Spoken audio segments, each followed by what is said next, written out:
साड़ी सारा का मिजाज के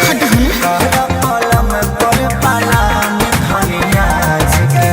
अच्छा सुना गड़बड़ाई रहता तोहार हर घड़ी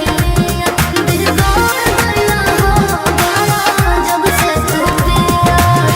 मारी के बैठल बाड़ू खाना संदूक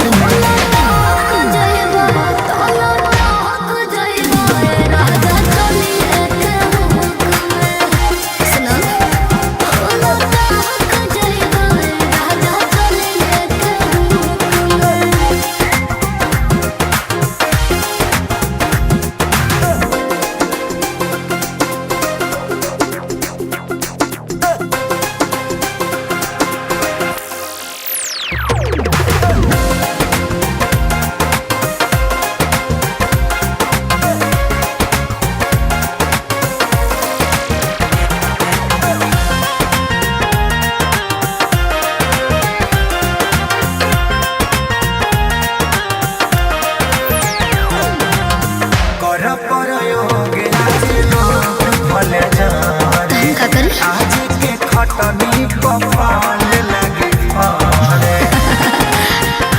ना ना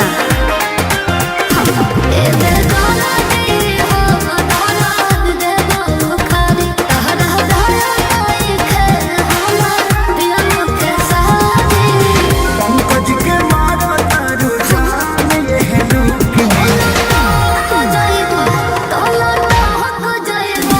राजा खाली के भूख में सुनो होला हो जाइबो राजा खाली के भूख में झुलुआ हका आ झुलला पर खोली ना नो।